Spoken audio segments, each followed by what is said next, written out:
The title of this podcast is Develop a Negative into a Positive Picture. And this was inspired by a line out of a song by the artist, Lauryn Hill. And it just really spoke to me for a lot of ways, the negative, the film strip and picture, that whole metaphor. But I think about it also as it applies to the figurative meaning of it, which is, really to take a negative situation and to develop into a positive. They say life is, has two sides to the coin. And I truly believe that. I lived majority of my life being really achievement oriented, as well as seeing life as what's missing and what needed to be improved upon. And that's okay if you want to look at life that way. But it just leaves a lot of great quality living on the table when you live life that way. And I certainly did. So when I started to really, my suffering drove me to look at life in a completely different way. And people come to that from a lot of different places. Some people have a health scare, they lose a loved one or someone close to themselves, or they come to a turning point in their life. There's some kind of event that really allows them to take space and become conscious again. And that's what happened to me. I had an event that happened 6.5 years ago that really was actually a gift because it allowed me to make a different choice. I knew that I would have to, or not have to, but to save my business, I would have to make a choice. And the choices before me were to do nothing at all and just say, hey, that business, it's a good run and it's time to do something else. Or the second choice was to, really work on the business and do it like I did before. But when I thought about the way that I did it before, I was like, that's a lot of work. I was younger, I was, 10 years younger. Like I had a lot of energy and things like that. I could do it.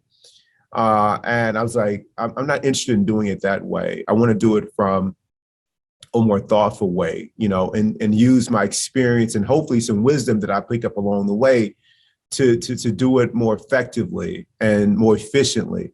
And so that was part of what I did, was learning from the logistical part of going about rebuilding the business. But what was more important than that was, could I do it peacefully along the way? And if I could do it peacefully, then there wouldn't be experiences of burnout. I wouldn't experience that. That's the key, I think, that happens with giving attention to self-care that involves cultivating inner peace, is that since I have been on this path of making the practice the number one thing that will help me experience inner peace, over the last 7 years, I have not experienced burnout. I haven't.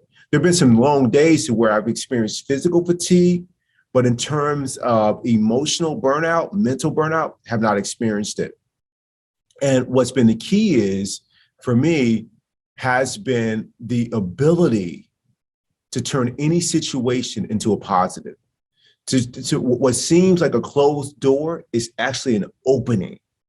That's what has been phenomenal about what the practice has given me. And my ability to see that in almost every situation, almost every person. Life doesn't show up the way that I want. The old me would complain about it and try to very purposefully and aggressively, with a lot of intensity, to change the situation while complaining the whole way. But with the practice, what I've done is I've been able to observe the situation. And if there was things that I could do to change it, I took intelligent action that was informed by inner peace, gratitude, and kindness. If it's a situation that I cannot change, then the practice became acceptance. But what was common to both of those approaches was that there would be no suffering. I am committed to not suffering. And so a lot of my practice has been to do things that makes keeping that commitment very easy. And those things include, I've talked about it before, reading in the morning, something that informs my ability or helps me not be connected and identified with negative narratives.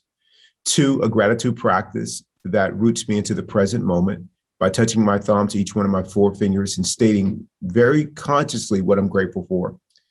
3, some form of movement and exercise that helps me activate my central nervous system, bring my consciousness to how feeling my body. 4, listen to a podcast that informs my kindness, not something that makes me create enemies to other people. And there are a lot of podcasts out there. I'm not interested in the ones with the headlines from the latest news cycle. Nope, that's not what I'm interested in. That only helps me take a position and create other people to be enemies or to make an enemy of life. Not interested in that. And then the last thing that I do is I have accountability partners that I report to. So those things have really helped me. And then there's one secret weapon that I have, and that is I'm committed to sleep. If it's 8:30, where's Keith? 99% of the time, Keith is asleep. And the reason I'm asleep is because the next day I wake up and I feel like a superhero. Whatever life meets me with that practice, with that sleep, I am built for that moment. And I can make some different choices. So I'm able to take situations that before I would have thought were negative, and I'm able to turn them into a positive picture. So for some reason, for example, you are estranged from loved ones right now. How can you turn that into a positive picture?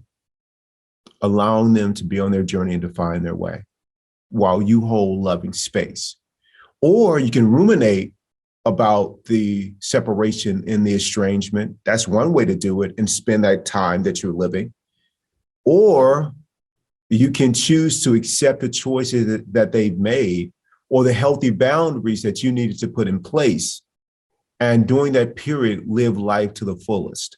That's another choice. That's the path that I'm on, that I'm choosing. You know, you can have a situation at work to where you feel overwhelmed, that no one's listening to what's really going on in your department or your work unit. And you can become really frustrated. That's one way of doing it. Or you can come into the workplace and say, you know what? Here's how I'm going to contribute to the situation. I'm bringing my best self to this every day. And my best self doesn't complain. Whatever we have, I'm going to do the best with what we have, period. That's how I'm coming to the workplace. That's a whole different way of coming to the workplace. And Keith 1.0 rarely came to the workplace that way. Now, that's the only way I come into the workplace. That's it. And that's a choice that I've made. It's a conscious choice. And so I invite you, I encourage you to think of every situation and how can you turn that negative situation into a positive picture? And then I want you to go and list all the benefits of doing so. Or you can look at it from a negative standpoint and think about the costs to you, to the people that you're around, to your experience of life. And which one of those two are you willing to be committed to no matter what happens?